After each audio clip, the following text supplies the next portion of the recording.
Espírito Santo de Deus, te damos graças. Oh, por estar dentro de nós, nos ensinando todas as coisas. Aleluia. Aleluia. Obrigado, Pai, pelo teu imenso amor, Pai. Pelo teu imenso amor a nós, Pai. Pelo teu amor, Pai, a tua palavra. Aleluia. Aleluia. Aleluia. Obrigado. Aleluia. Podem sentar, amados. Graça e paz. Aleluia. Boa noite. Amém. Interessante que quando a igreja não está muito cheia, fica um corredor vazio aqui na frente, aqui, né? Só gosta de sentar dos lados, né? Amém. Aleluia. Fica mais livre para quem está filmando. Aleluia. Sabe, queridos, é importante a gente conhecer mais acerca de Deus, né? Conhecer mais sobre a palavra.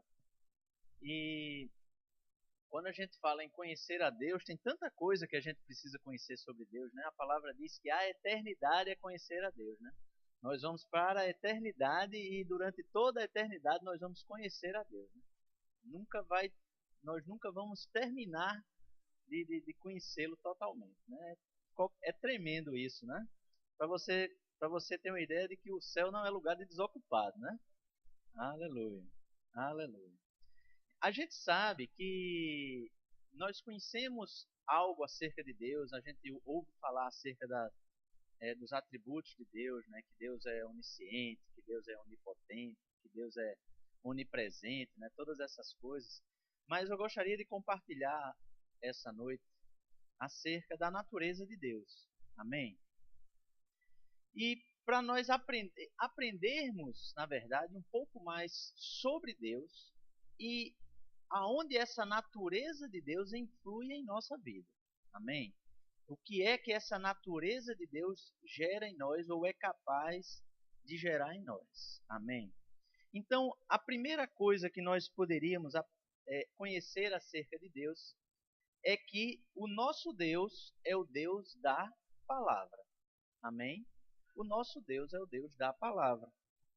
A palavra e Deus sempre estiveram juntos. Não é isso que diz lá no livro de João, capítulo 1, verso 1. No princípio era o verbo estava com Deus e o verbo era Deus. Então Deus é o Deus da palavra. Ele é a palavra. Amém? Aleluia. E por Jesus e a palavra serem um só, queridos, essa palavra ela é a verdade. Então o nosso Deus é o Deus da palavra, que é a palavra verdadeira.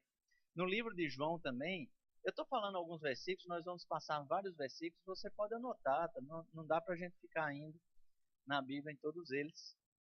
Mas também no livro de João, no capítulo 14, no verso 6, diz que Jesus falando, diz assim: eu sou o caminho, eu sou a verdade e eu sou a vida. Ninguém vem ao Pai senão por mim. Então o nosso Deus, que é o Deus da palavra, é o Deus da palavra verdadeira, né?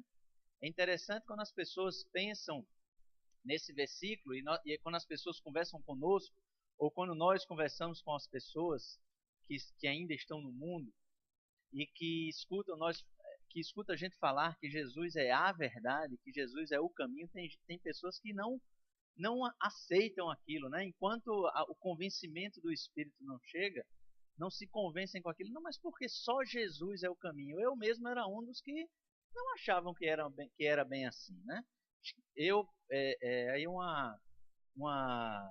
testemunho pessoal mesmo é de que para mim todos os caminhos levavam a Deus, né? Não importava qual era o seu Deus, eu sei que um dia ia todo mundo se encontrar no mesmo lugar, só precisava você ser bonzinho, né? Se você não fosse mal, não fosse ruim, então o caminho estava garantido, né? Mas a gente sabe que não é bem assim, porque o nosso Deus é o Deus da verdade, né? Só existe uma verdade e só existe um caminho. E o nosso Deus é o Deus que engrandece a sua palavra acima de tudo. No Salmo 138, no verso 2, diz assim: inclinar-me-ei para o teu santo templo e louvarei o teu nome, pela tua benignidade e pela tua verdade, pois engrandeceste a tua palavra acima de todo nome. Então, queridos, quando o autor do Salmo estava falando aqui, ele não estava dizendo que ele engrandecia a palavra de Deus acima de todas as coisas. Eles estavam falando com Deus e dizia, porque Deus engrandece a sua palavra acima de todo nome. Amém? Então, a palavra de Deus, queridos, está acima de todas as coisas. Por isso, ele é o Deus da palavra. Amém? E olha que interessante, Deus cumpre e ele vela por sua palavra. Essa passagem eu queria que vocês abrissem comigo no livro de Jeremias, capítulo 1.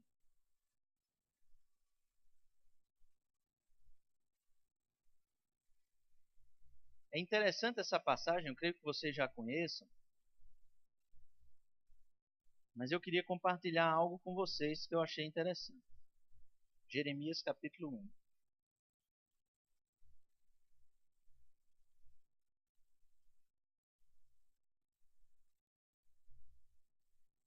Então, desde o versículo 1, diz que a palavra de Jeremias, filho de Ilquias, e um dos sacerdotes que estavam em Anatote, na terra de Benjamim. E ele veio a palavra do Senhor nos dias de Josias, filho de Amon e rei de Judá, no 13º ano do seu reinado, e também nos dias de Joaquim, filho de Josias, rei de Judá, até o fim do ano unidécimo de Zedequias, filho de Josias. Vamos pular, né? Então, no verso 4 diz assim: A mim me veio, pois, a palavra do Senhor, dizendo: Antes que eu te formasse no ventre materno, eu te conheci, e antes que saísse da madre, te consagrei, e te constituí profeta às nações. Então lhe disse: Senhor Deus, eis que não sei falar, porque não passo de uma criança. Mas o Senhor me disse: Não digas, não passo de uma criança, porque a todos a quem eu te enviar, irás, e tudo quanto eu te mandar, falarás. Não temas diante deles, porque eu sou contigo para te livrar, diz o Senhor. Depois estendeu o Senhor a mão, tocou-me na boca, e o Senhor me disse: Eis que ponho na tua boca as minhas palavras.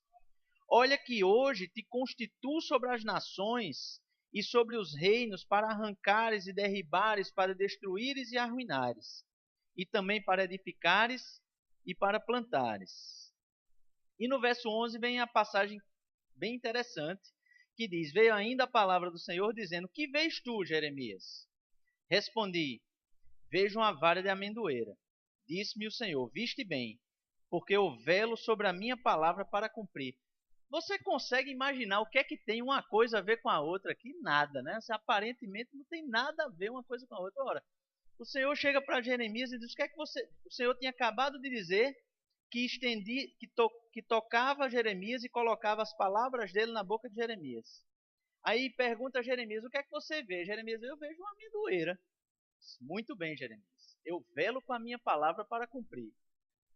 Parece uma conversa sem pé e sem cabeça, né? Mas sabe, querido, sabe o que é que Deus estava querendo dizer a Jeremias aqui?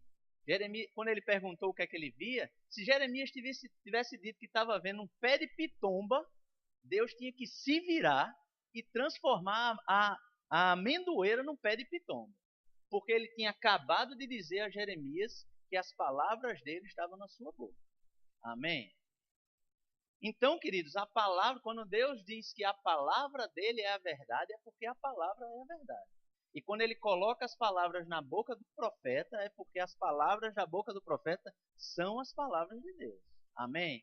Então, e aí ele complementa: porque velo, disse-me o Senhor, viste bem, porque eu velo sobre a minha palavra para cumprir. Então, queridos, quando Jeremias disse, estava dito. Não tinha como voltar atrás. Ainda bem que Jeremias disse que era realmente uma amendoeira, porque aí facilitou as coisas, né?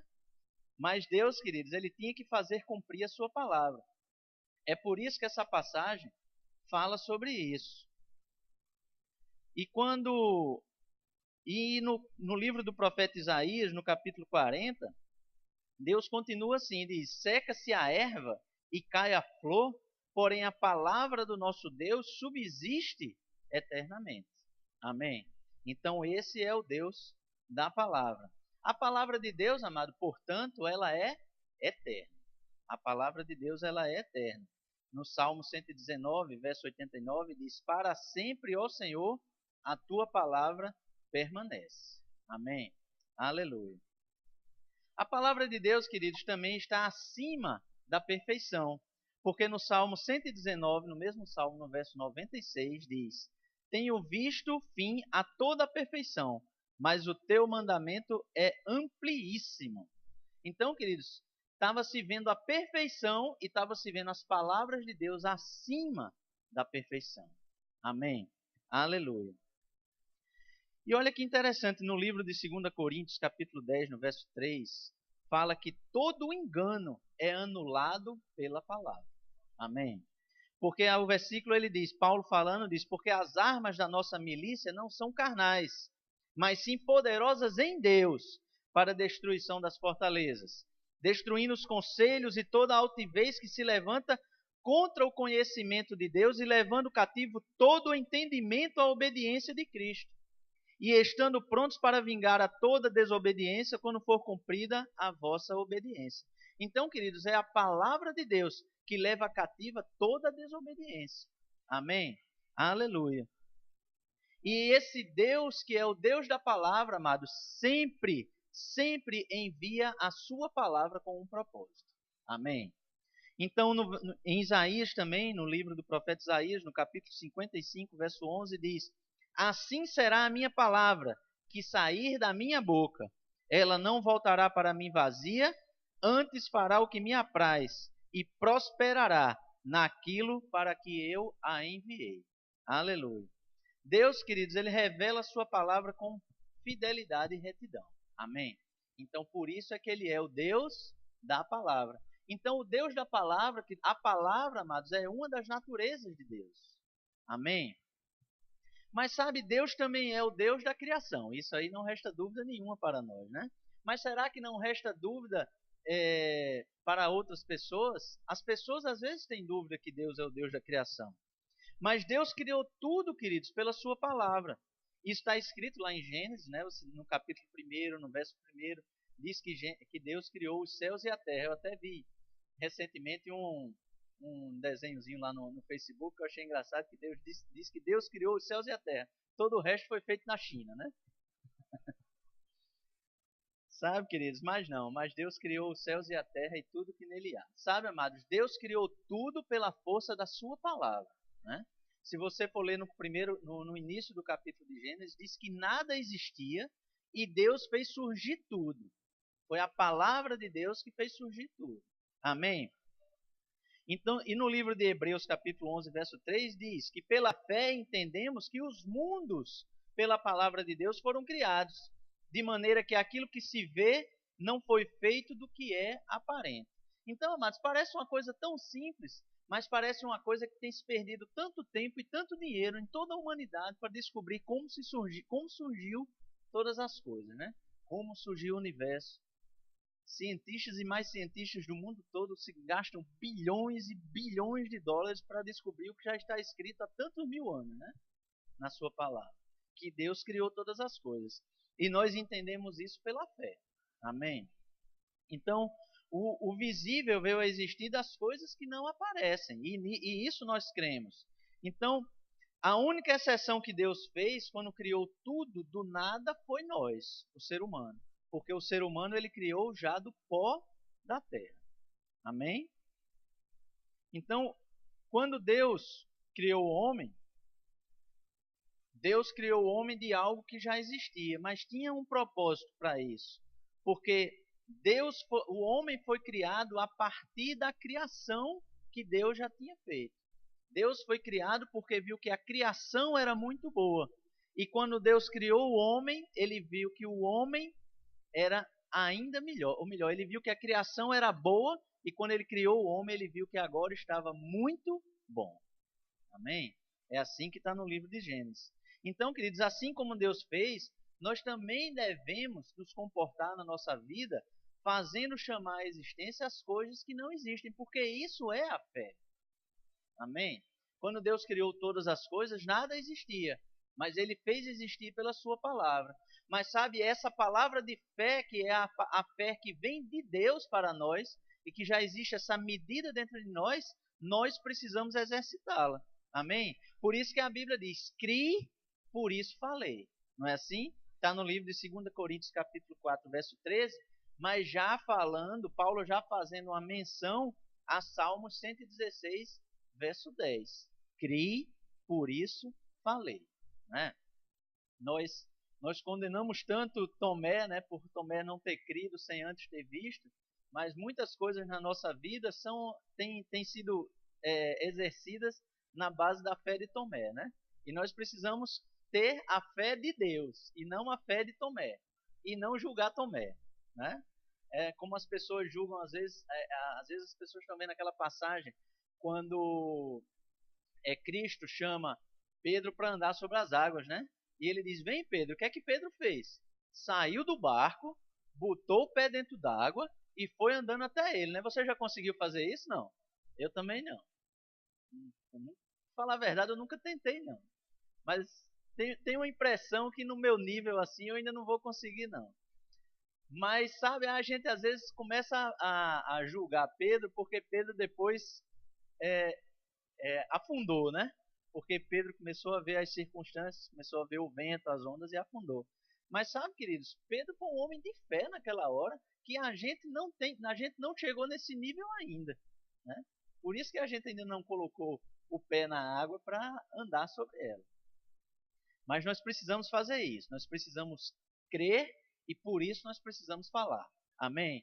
Então essa é uma das naturezas de Deus, o Deus da criação, e esse Deus da criação é intimamente ligado ao Deus da palavra, porque toda a criação veio pela palavra.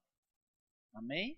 A criação veio pela palavra e nós precisamos exercer a natureza de Deus, a mesma natureza que Deus tinha quando fez a criação. A fé de criar daquilo que não existe algo que passa a existir. Amém? Por isso que Deus também é um Deus do sobrenatural. Deus é um Deus do sobrenatural. O termo sobrenatural aqui nós podemos definir como aquilo que ultrapassa as forças da natureza, né? É sobrenatural, porque são fora das leis naturais. Sabe, queridos, quando Deus criou o homem, ele fez de modo que pudesse viver uma vida sobrenatural. Ele fez o homem para que o homem vivesse de uma maneira sobrenatural. Deus havia concedido ao homem a capacidade de viver ali no jardim, de uma maneira, deu tudo para o homem ali no jardim, mas deu uma capacidade do homem viver sobrenaturalmente. Por quê? Por causa da vida de Deus no homem. Amém? Então, mas quando o homem caiu, quando o homem pecou, então essa natureza sobrenatural do homem, da vida de Deus dentro dela se perdeu. Então a obra redentora de Jesus Cristo, na verdade, foi para restaurar essa posição do homem diante de Deus. Né? Isso nós sabemos. Então, por isso que nós não devemos andar pelo que vemos, mas nós devemos andar pelo que cremos. E isso, amados, é sobrenatural. Porque uma pessoa que tem uma doença que está desenganada pelos médicos e é curada, é sobrenatural. Uma pessoa que tem uma perna que não funciona e anda numa cadeira de rodas e de repente passa a andar, é sobrenatural. Uma pessoa que não tem um tostão na conta do banco e de repente tem todas as suas necessidades supridas, é sobrenatural. E nós precisamos viver o Deus do sobrenatural na nossa vida. Amém? Então, ao longo de toda a Bíblia, nós podemos ver o Deus se manifestando sobrenaturalmente, né? Tanto no Antigo Testamento como no Novo Testamento, na Nova Aliança. Jesus operou diversos milagres quando estava atuando no seu ministério na terra. Então, amados, Deus tem se manifestado desde a criação até Jesus Cristo vir, e mesmo na Nova Aliança, de uma maneira sobrenatural. Para que a gente entenda que as leis naturais que foram criadas pelo próprio Deus, ele não está sujeito a elas, porque ele é o criador delas. Amém? Quando Newton descobriu a lei da gravidade, né? Newton só descobriu o que já existia, na verdade, né? Que tudo que sobe tem uma força que faz descer, né?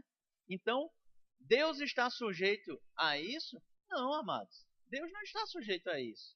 Deus está acima das leis naturais que ele mesmo criou. Amém? senão Pedro não teria andado sobre as águas, totalmente contra a lei da gravidade, né? Não tem nenhuma lei da física que explique aquele ato que Pedro e o próprio Jesus produziu naquele momento. Por quê? Porque as leis naturais estão abaixo do nosso Deus do sobrenatural. Amém? Aleluia. No livro de João, capítulo 14, verso 12, diz: na verdade vos digo, que aquele que crê em mim, Jesus falando, né, também fará as obras que eu faço, e as fará maiores do que estas, porque eu vou para o meu Pai. Sabe, amados, isso não é algo impossível. Se fosse algo impossível, Cristo não teria deixado dito para nós.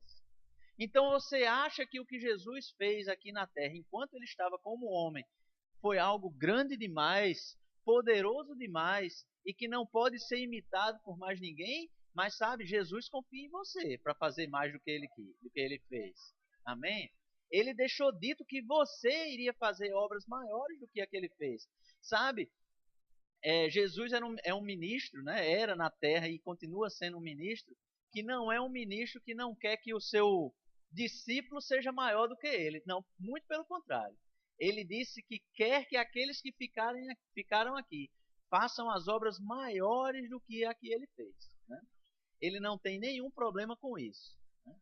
Ele não tem nenhum problema de orgulho com o ministério dele, porque ele ressuscitou. Na Bíblia diz quantos? Acho que uns dois só, né?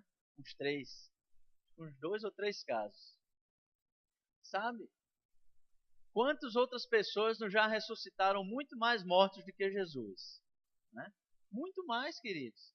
Porque é a vontade de Deus, é a vontade de Jesus, e ele deixou isso dito para nós, que obras muito maiores nós faríamos. Por quê? Por causa do Deus do sobrenatural.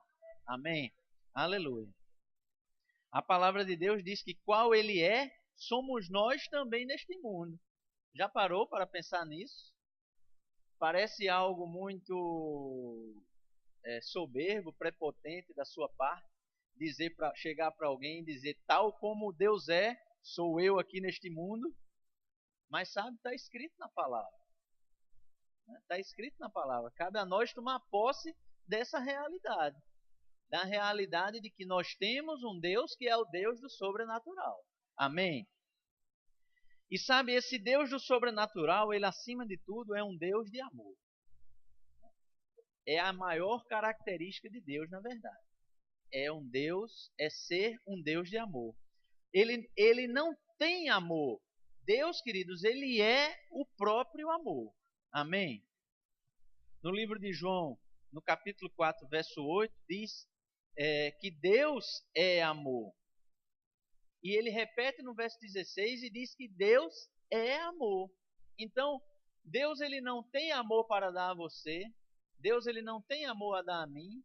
Deus não amou Jesus, não amou Paulo, não. Deus ele é amor. É da natureza dele. Não tem como ele fugir disso porque ele é o próprio amor. Amém? Então, o amor de Deus ele agiu na humanidade quando ele enviou Jesus. Jesus Cristo, na verdade, queridos, é a personificação do amor de Deus pelo homem.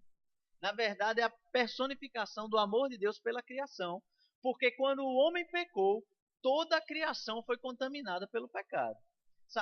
Quando o Adão pecou, o jardim, por exemplo, ele não tinha espinhos nem abrolhos, mas os espinhos e abrolhos surgiram por causa do pecado.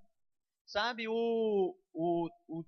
esse sobrenatural de Deus agindo faz com que o amor dele se manifeste em nós e faz com que essa natureza de Deus se realize através de nós. Essa natureza de amor tem que ser manifesta através de nós.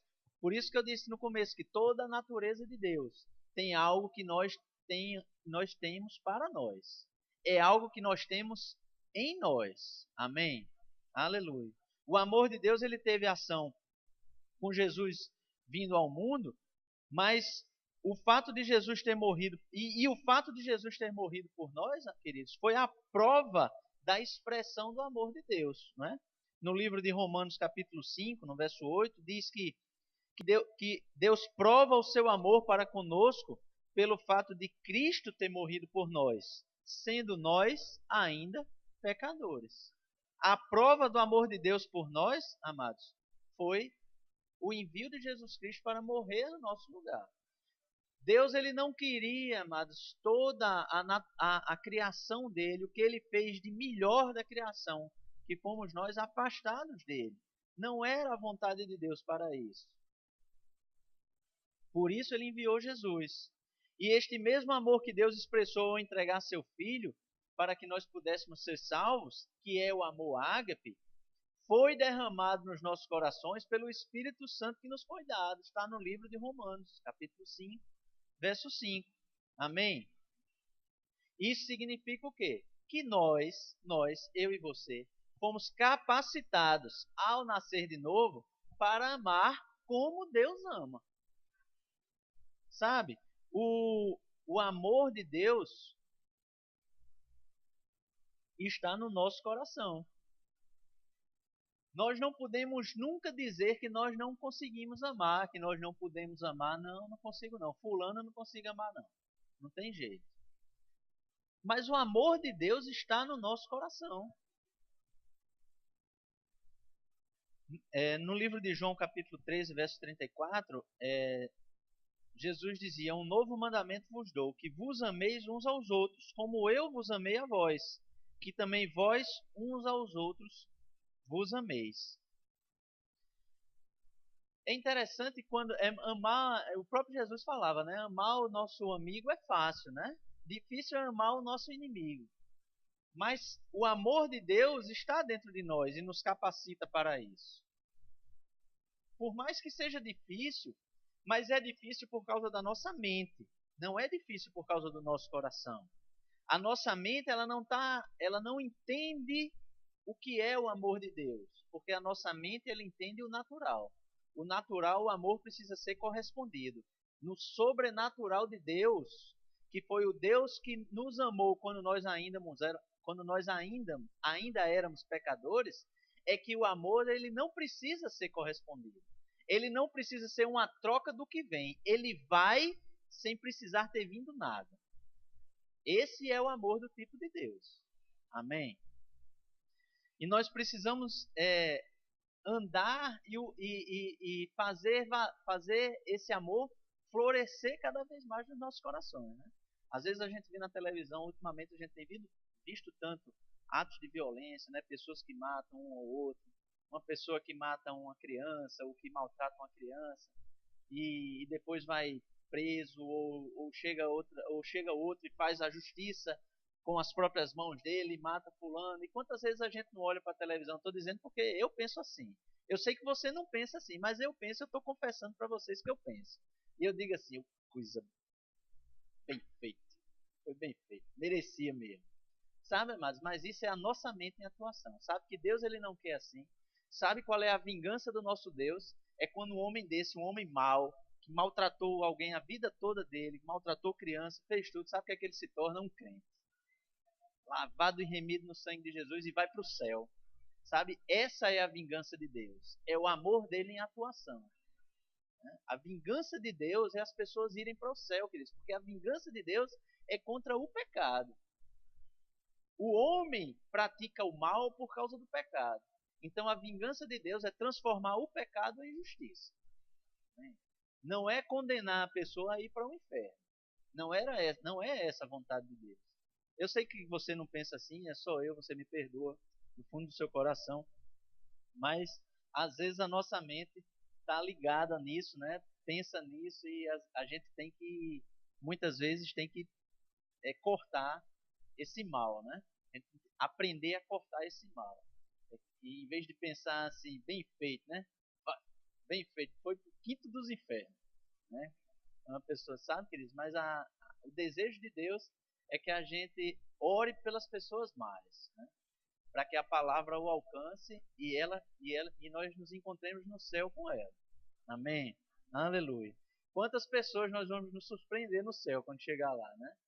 Ou no leito de morte, uma pessoa que estava no leito de morte, ou um bandido muito mau que escutou a palavra, sabe que existem muitos bandidos, bandidos que eu digo, pessoas que fazem o mal hoje, que são da bandidagem hoje, envolvido com morte, com drogas, com tudo, que são que vem de um lar crente, que escutou a palavra a vida toda e se desvirtuou desse caminho. Como é que você sabe que essa pessoa em um determinado momento, sei lá, cometeu um crime lá e a polícia estava correndo atrás dele e ele levou um tiro da polícia, ele não morreu na hora, mas ele ficou lá agonizando. Como é que você sabe que essa pessoa naquele momento não se arrependeu, né? De tudo aquilo que ele já tinha escutado antes, né? Tudo aquilo que a mãe dele, por exemplo, tinha ensinado para ele já tinha ido para a igreja, já tinha. Aí você de repente vai se encontrar com essa pessoa lá no céu e você vai se surpreender, né? Mas sabe por quê? A justiça de Deus ela se fez em Jesus. E a pessoa ela precisa só de 1 segundo da vida dela para compreender e aceitar e receber essa justiça. Amém? Então não se surpreenda com as pessoas que você vai encontrar no céu. Amém? Aleluia. Porque esse Deus, querido, que nos amou, ele é o Deus da vida. Amém? Esse Deus que nos amou é o Deus da vida. Sabe, existem 4 palavras diferentes traduzidas por vida no Novo Testamento. São elas Zoé, ou Zoe, que é a própria vida de Deus. A Zoe é a vida eterna. Amém? Outra palavra que se chama Psuche, que é a vida natural, ou a vida humana. Bios, que é o modo de vida, e a palavra, essas palavras são gregas, né? Porque estão escritas, são palavras que se referem à vida no Novo Testamento em grego. E anastrofe, que se refere ao comportamento, ao procedimento. Então essas palavras em muitas traduções são traduzidas como vida. Todos esses 4 tipos de vida foram vidas dadas por Deus para o homem. Todos eles, né? O comportamento, o modo de vida, a vida natural humana, porque Deus quando fez Adão, ele deu Adão para se alimentar, Adão precisava manter o jardim, né? Ele precisava comer, precisava beber, né? Adão era um homem normal, amém?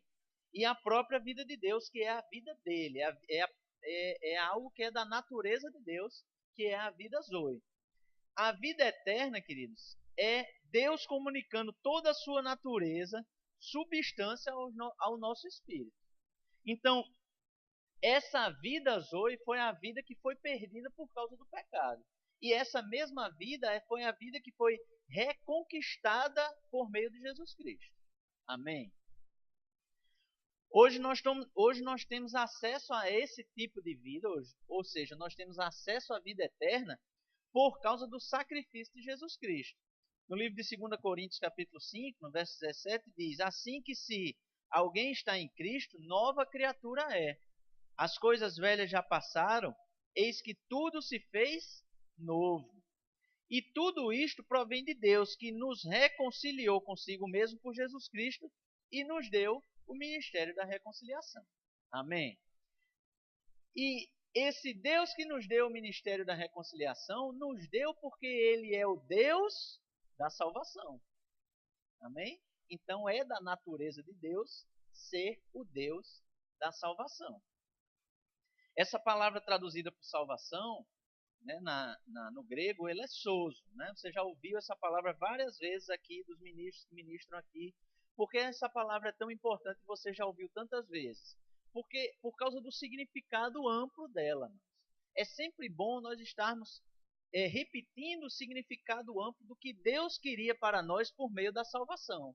Então, essa salvação, esse sozo de Deus em nós, ele traz libertação, traz cura, traz segurança, preservação, proteção, perfeição. Essa é a salvação que Deus providenciou para nós. Amém? Então, ele enviou Jesus para que ele se fizesse maldição no nosso lugar e essa salvação nos alcançasse. Não é assim? A maioria dos cristãos tem uma ideia errada a respeito da salvação. Vincula essa palavra apenas à vida eterna, mas não é só isso, queridos. A salvação ela tem muito mais coisa envolvida nisso. Porque Deus, quando ele deu a salvação por meio de Jesus, ele não queria que você vivesse uma vida miserável aqui na terra enquanto a vida eterna não chegasse. Né? Não fazia sentido. Não fazia nenhum sentido isso. A salvação é a maior bênção que alguém pode receber. E ela está disponível para todos os homens. Né? Outro erro, ou erro de alguns, é achar que a salvação seria só para alguns. Mas será que é assim? O apóstolo Paulo, no livro de 1 Timóteo, no capítulo 2, no verso 3, diz que porque isto é bom e agradável diante de Deus nosso Salvador, que quer que todos os homens se salvem e venham ao conhecimento da verdade. Bem, todos para mim é todos. Não tem nenhuma exceção. Né? Não tem nenhuma exceção por quê? Porque Deus ele não faz acepção de pessoas. Também está escrito na sua palavra isso.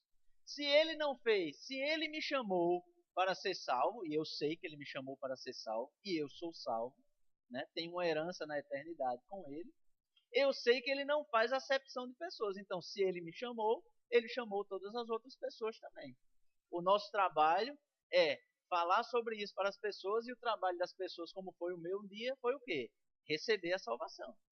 Receber a informação, primeiro, de que Jesus Cristo foi enviado para isso, porque essa informação vai se juntar à medida de fé que já existe dentro de nós para gerar a fé de ser salvo.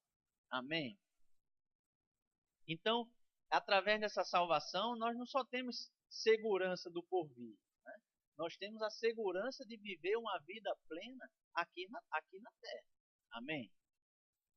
No livro de Filipenses, capítulo 2, no verso 12, diz: de sorte que, meus amados, assim como sempre obedecestes, não só na minha presença, mas muito mais agora na minha ausência, assim também desenvolvei a vossa salvação com temor e tremor. Então, a salvação, queridos, é algo que nós desenvolvemos aqui na terra. Não é que nós desenvolvemos, aí é para você entender que a salvação não é só a vida eterna. Porque nós não desenvolvemos a salvação como algo que nós fôssemos conquistar a vida eterna por conquistas nossas aqui. Não, nós conquistamos tudo aquilo que a salvação traz para nós aqui na terra. Nós desenvolvemos essa salvação aqui na terra.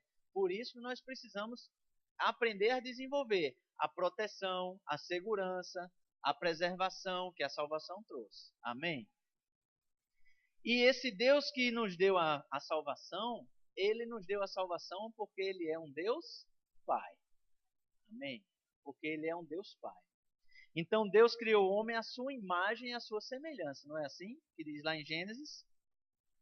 E por isso nós fomos chamados filhos de Deus. As Escrituras ensinam que Deus é o Pai dos Espíritos. Está escrito em Hebreus capítulo 12, verso 9. Então, Deus ele criou o seu Espírito, e Deus ele te criou aqui na terra, mas Deus ele te criou aqui na terra com o objetivo de você ser conhecido como filho dele. E não apenas como uma criação. Sabe? Às vezes eu estou conversando com a minha esposa e ela diz, aí eu chamo assim, faça isso não, criatura. Criatura não, filha. Mas é porque é isso, queridos. Nós não somos criaturas de Deus, nós somos filhos dele. Amém? Nós somos filhos dele. Quando nós pecamos, nós morremos espiritualmente. Agora, nós passamos a ser filhos de quem? Do diabo. Agora, quando nós nascemos de novo, nós somos gerados novamente por Deus no nosso espírito e nós nos tornamos novamente filhos de Deus. A palavra de Deus diz que o Espírito testifica com o nosso espírito que somos filhos de Deus. E se nós somos filhos, somos logo herdeiros também, herdeiros de Deus e co-herdeiros de Cristo. Essa passagem é em Romanos capítulo 8, verso 16. Nós somos filhos também. Nós somos co-herdeiros com Cristo de tudo aquilo que Jesus Cristo conquistou, amados. E de tudo aquilo que Jesus Cristo vive hoje ao lado de Deus, nós somos co-herdeiros com Ele. Por isso que vai existir um momento em que Cristo reinará na terra, pessoalmente, eu creio que você já sabe disso, não é nenhuma novidade para você, que Jesus Cristo vai voltar para reinar na terra, e quando Ele voltar para reinar na terra, as bênçãos que está preparada para Ele como rei, está preparada para nós também. Amém? nós vamos reinar na terra como Ele. Amém? Agora, nós precisamos estar desenvolvendo a nossa salvação, nós precisamos estar desenvolvendo esse reino futuro enquanto nós estivermos aqui também. Amém? Aleluia. Jesus ele veio revelar que Deus, a quem Israel conhecia só como um Deus criador, o Senhor de todas as coisas, Jesus veio para revelar Deus como Pai. Amém? Porque quando Jesus revelou Deus como um Pai amoroso, amados, abriu a porta para que Deus fosse revelado em nossos corações também como um Deus de provisão. Então, outra natureza de Deus é Ele ser um Deus de provisão. Amém? Então, Deus é um Deus de provisão porque Ele já era conhecido até por Israel como o Jeová Jireh. Amém? Como Deus que provê todas as coisas. Aleluia. Até Israel já sabia disso, queridos. Quanto mais nós que somos filhos. Né? Como você acha que Deus não suprirá as nossas necessidades? Né? Deus, queridos, Ele é o Deus da provisão. Ele é o Deus que gosta. Ele é o Deus que se alegra em lhe suprir de todas as coisas. Quando nós fomos nos recolocados na nossa posição de filhos, por meio da obra de Jesus Cristo, no livro de Filipenses, capítulo 4, verso 19, diz que Deus, segundo as suas riquezas, supre todas as nossas necessidades em glória. Por quem? Por Cristo Jesus. É por causa de Cristo que todas as nossas necessidades são supridas. Por isso que Deus se alegra, queridos. Deus se alegra em cumprir, em prover a nós todas as coisas. E sabe, porque Deus se alegra em prover todas as coisas, aí também está incluída outra manifesta natureza de Deus, que é o Deus da cura. Amém? Que é o Jeová Rafá. Amém? Israel também já conhecia Deus como Jeová Rafá. Agora Israel conhecia Deus como Deus que podia curar, mas nós hoje sabemos, por causa do amor de Deus, que Ele não só pode, como Ele quer. Como é da natureza dele ser a própria cura. Amém? Foi o que Jesus Cristo fez por nós. E isso nós vimos claramente no livro de Tiago, quando Tiago está escrevendo, no capítulo 1, no verso 17, que ele diz: toda boa dádiva e todo dom perfeito vem do alto, descendo do Pai das luzes, em quem não há mudança nem sombra de variação. Sabe, queridos, Deus ele já curava na antiga aliança e ele continua curando na nova aliança. A diferença é que agora nós conhecemos a natureza dele e nós sabemos que por causa do amor dele manifestado através de Jesus Cristo, a cura não é algo que acontece apenas quando Deus quer, mas é algo que já foi conquistado para nós através de Jesus Cristo. Porque em Jesus foi dito que ele levou sobre si as nossas dores e enfermidades. O castigo que estava sobre ele é a razão pela qual nós temos a paz. Amém? Por isso que nós não podemos negligenciar, queridos, essa tão grande salvação que Deus providenciou. Amém? Nós não podemos negligenciar essas coisas.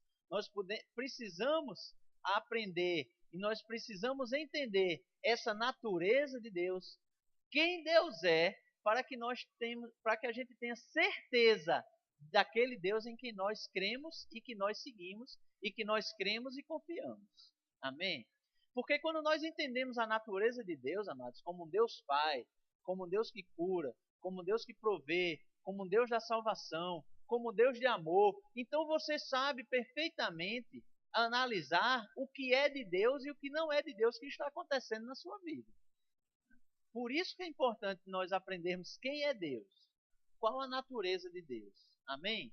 E eu sei que nessa noite, você, por um período de tempo pequeno, obviamente, mas você, tenho certeza, foi enriquecido em conhecer mais acerca da natureza de Deus, daquilo que Deus é e daquilo que Deus pode e vai fazer por você. Amém? Vamos ficar em pé um pouquinho? Aleluia. Aleluia. Aleluia.